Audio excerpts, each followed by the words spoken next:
Bonsoir, bienvenue dans Une semaine dans le monde, toute l'actualité de la semaine décryptée par nos éditorialistes. Et ce vendredi, nous sommes avec Laure Simoes. Bonsoir Laure, directrice éditoriale pour Cartooning for Peace. Avec nous François Clémenceau, bonsoir, rédacteur en chef au Journal du Dimanche, en charge du service Monde et auteur de Hillary Clinton de A à Z. Et c'est aux éditions du Rocher. Ziad Limam, bonsoir Ziad, directeur du mensuel Afrique Magazine. Et je montre ces deux unes pour le mois de juin. L'effet Blaise, l'ancien président du Burkina Faso, l'effet donc de la chute de Blaise Compaoré sur le reste du continent africain. Et puis une consacrée également à l'Algérie, une nation en suspens, stabilité et impatience, continuité et changement, succession. Vous voulez en dire un mot ? En suspens. En suspens. En suspens. On connaît l'histoire algérienne, c'est qu'il y a à la fois un pouvoir qui semble fonctionner en dehors du pays, puis un pays qui semble fonctionner en dehors du pouvoir. Combien de temps tout ça va tenir ? Et la question de la succession qui est évidemment ouverte. Marc Semo, bonsoir, rédacteur en chef au service Monde du quotidien français Libération. Le compte à rebours, il ne reste plus que 18 jours à la Grèce pour payer les 1,6 milliard d'euros à ses créanciers. Faute de quoi ? Eh bien, peut-être des faux de paiement, sortie de la zone euro. En tout cas, les négociations se poursuivent entre Athènes, le FMI et les créanciers. Des négociations qui vont reprendre dès demain à Bruxelles. Alors, pour le moment, évidemment, aucun accord n'a été trouvé. Je vous propose d'écouter Donald Tusk. Il est le président du Conseil européen, quelque peu menaçant. C'était jeudi. Pour moi, il est évident que nous avons besoin de décisions et non plus de négociations. À mon sens, le gouvernement grec doit se montrer un peu plus réaliste. Ce n'est plus le moment de jouer. J'ai peur qu'à un moment, quelqu'un siffle la fin de la partie. François Clémenceau, c'est sans fin. On nous explique dans la matinée qu'il va y avoir un accord dans les jours qui viennent. 2 heures après, on nous explique qu'il y a de profondes divergences.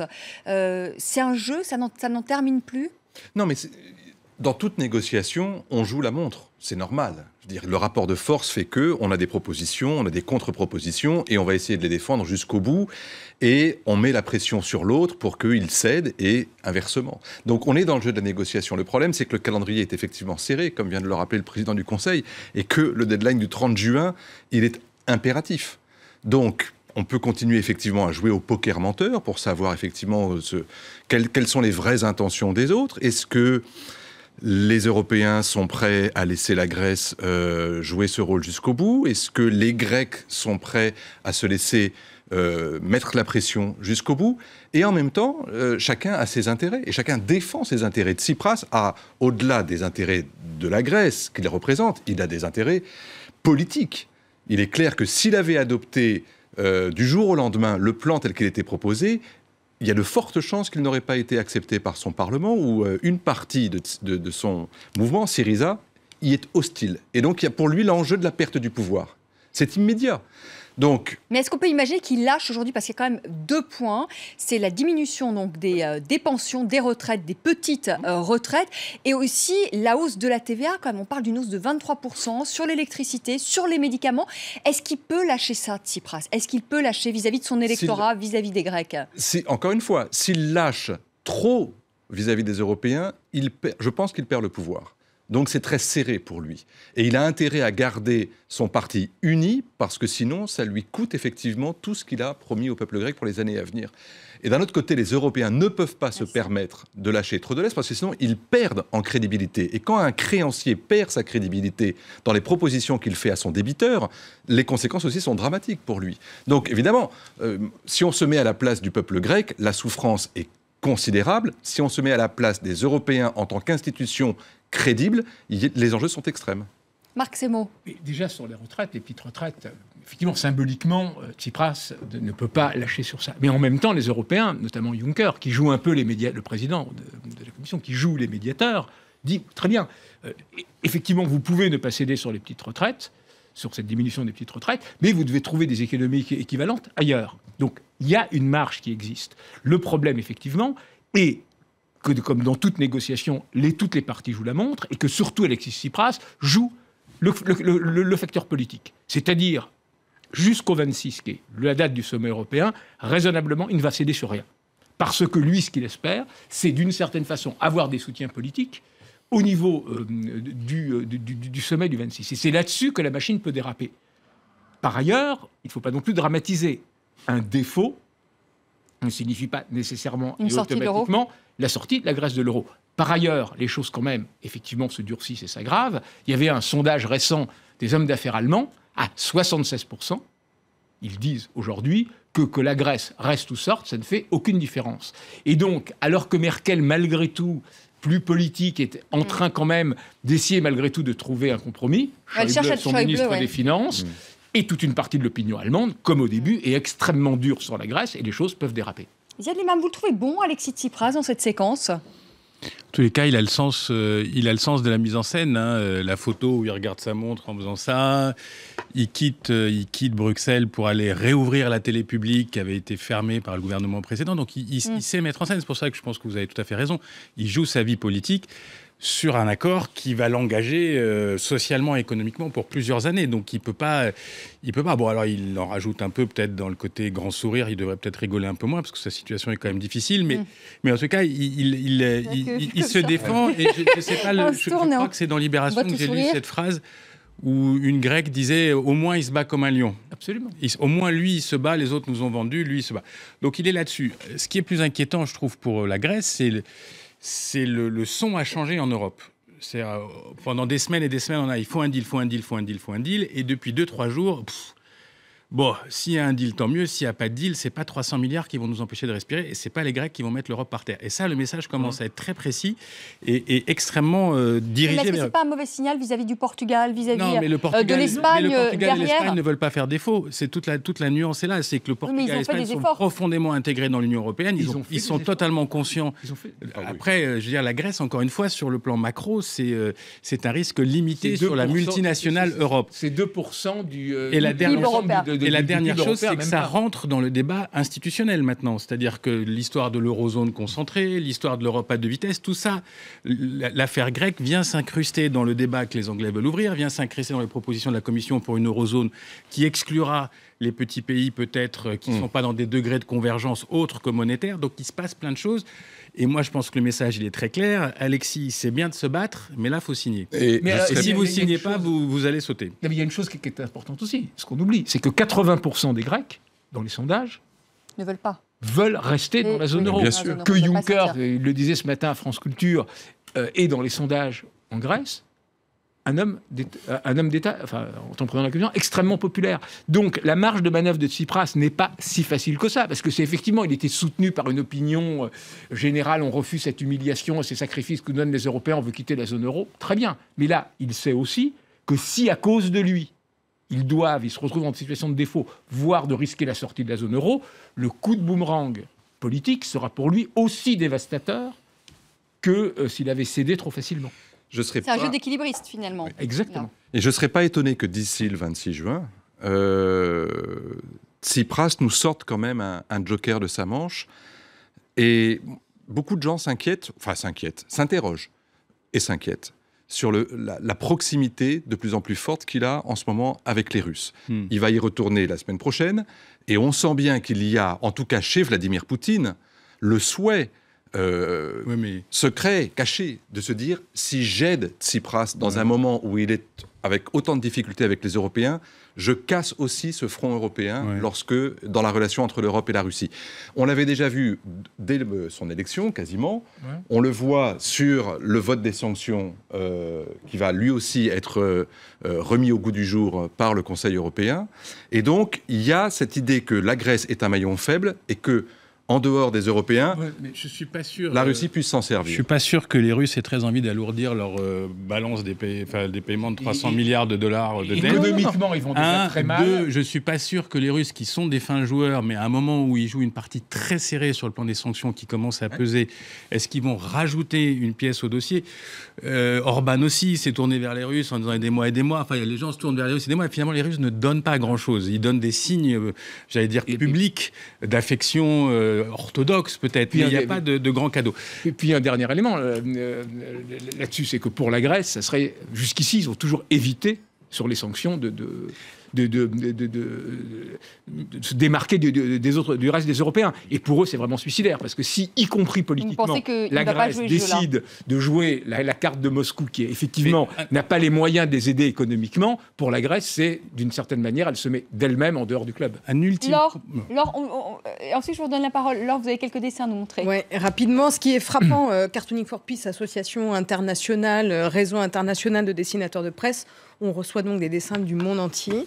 Et alors, ce qui est frappant, c'est de voir la différence de vision entre des dessinateurs en provenance du Sud, Europe du Sud et du Sud en général, et les dessinateurs en provenance du Nord. Et notamment, alors si on regarde, on commence par une petite série des dessinateurs du Sud, notamment cette dessinatrice portugaise, Cristina Sampaio, pour le journal Expresso.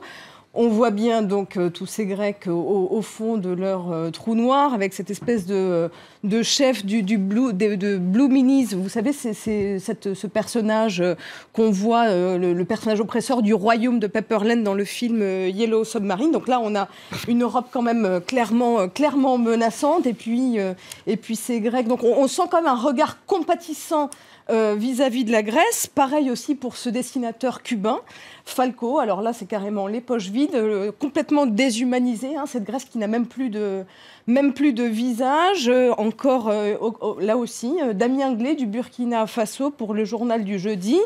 Grèce, y a-t-il encore quelque chose à en tirer, qui montre quand même que cette Europe presse. Et puis, à l'inverse, quand on va voir, par exemple, ce dessin de Ribert, suédois, pour Sydsvenskan, alors là, on a un Tsipras un peu en guignol, cette Merkel là, qui est un petit peu quoi. Et puis encore un dernier dessin de Patrick Chapat, dessinateur suisse, pour International New York Times. Ce grec là qui veut retirer de l'argent. Vous n'avez plus de crédibilité. Et puis on voit en fin fond cette pauvreté là à Athènes. Donc c'est intéressant de voir cette espèce de compassion des Suds vis-à-vis de la Grèce, et puis un regard un peu plus sévère, peut-être, de l'Europe. On va parler, si vous voulez bien, de l'un des plus hauts dignitaires chinois qui a été condamné cette semaine à la prison à vie pour des affaires de corruption. C'est en Chine, donc, qui s'appelle Xu Yongkang. Il était le responsable de la sécurité au sein du Parti communiste chinois. Voilà, vous le voyez ici. Ziad Limam, ce verdict, on peut dire qu'il marque la volonté aujourd'hui du régime chinois de faire le ménage et notamment de lutter contre la corruption. C'est comme ça qu'il faut l'interpréter, ce verdict ? Marc-moi l'air de dire non. Je ne suis pas un sinologue aussi averti qui pourrait sortir quel est le bon scénario des règlements de compte successifs, parce qu'en fait, ce n'est pas le premier, c'est le plus spectaculaire d'une série de règlements de compte depuis l'arrivée au pouvoir de Xi Jinping. C'est quand même le boss de la sécurité. Il était membre du comité permanent, il était patron de la police, des renseignements, de l'espionnage, etc. Donc c'est un personnage extrêmement important. Moi, la seule chose que j'en tire comme conclusion, c'est que les Chinois avaient inventé un espèce de système de passation du pouvoir tous les 10 ans. Alors c'était toujours le parti, mais tous les 10 ans, il y avait une espèce de changement de garde qui se faisait à peu près tranquillement. Il y avait des nouveaux qui arrivaient, qui prenaient les places, etc. Tout le monde était à peu près d'accord. Donc il y avait cette espèce de mythe, une espèce de transition comme ça, changement des visages, etc. Et on en faisait même un peu, je veux dire, on disait même aux autres, vous voyez, c'est possible de faire sans tout chambouler. Là, on s'aperçoit quand même que le système arrive un peu au bout de ses contradictions et qu'un changement de garde se fait dans une extrême violence. Des procès secrets, on a montré que cette image, mais il a été jugé par une cour secrète. Beaucoup d'arrestations, il paraît que les familles entières se retrouvent en taule. Enfin, il y a quelque chose d'extrêmement brutal dans cette transition. Alors, scénario A, corruption, ou scénario B, compétition pour le pouvoir. Conclusion d'un éditorialiste, je ne sais plus dans quel journal. Le problème, c'est qu'on ne sait pas ce que ceux qu'on met en tôle peuvent proposer. Le système est fait de telle manière que ceux qui sont mis de côté, on ne sait pas quelle est leur offre politique aujourd'hui. Et la Chine, peut-être, a besoin, malgré tout, malgré la centralisation, qui est une parole possible ou une contre-offre possible. Marc Semo, il y a une volonté de faire le nettoyage. L'aspect corruption est évident, mais par ailleurs, tous ils sont corrompus. Donc l'élément, et à des degrés équivalents. Donc l'élément central, ça a été une guerre pour le pouvoir, effectivement sans précédent. C'est un verdict sans précédent, parce que c'est la première fois depuis la fin de l'ère maoïste qu'un haut dirigeant est condamné à la prison à vie. Hein, jusque-là, les passations se faisaient justement après les horreurs de l'ère maoïste, des exécutions, des liquidations, etc., des procès. Comme à l'époque de Staline. Ensuite, c'était le deal, les transitions se font de façon douce. Là, il y a eu une guerre pour le pouvoir implacable entre d'un côté lui et Bokzilai, qui était cette espèce un prince rouge, qui était un fils de haut dignitaire maoïste, qui voulait le pouvoir en jouant à la fois le populisme, les références à Mao, etc. Ils ont perdu. Et les rétorsions de Xi Jinping sont implacables. Et là, on est dans une espèce de parodie de procès stalinien où lui... Et là, pour la première fois, les gens l'ont vu, les cheveux blancs. Alors, il était toujours soigneusement teint, en train de faire son autocritique, de dire ce qu'il a fait contre le parti était terrible. Sa famille a tous été arrêtés, ils l'ont tous accusé. Donc, on est dans une logique de procès stalinien à l'ancienne. Et ça montre à quel point Xi Jinping est en train de vouloir le pouvoir, tout le pouvoir, et qu'il ne lésine pas sur les moyens. François Clémenceau. Oui, mais la question qui est intéressante, au-delà de cet épisode qui est à la fois d'une extrême brutalité et qui illustre la réalité aussi de ce que c'est que le système communiste en Chine, c'est pourquoi faire ? C'est-à-dire le pouvoir, pourquoi faire ? Que cherche exactement Xi Jinping en n'ayant pas tous les pouvoirs, mais en ayant en tout cas ce pouvoir sur les grandes instances de la sécurité nationale que jusqu'à présent, le président chinois n'avait pas. Donc aujourd'hui, il l'a. Et c'est pourquoi faire ? Est-ce que c'est en interne, pour pouvoir avoir les mains libres, pour pouvoir réprimer plus facilement à la fois la contestation et y compris le terrorisme?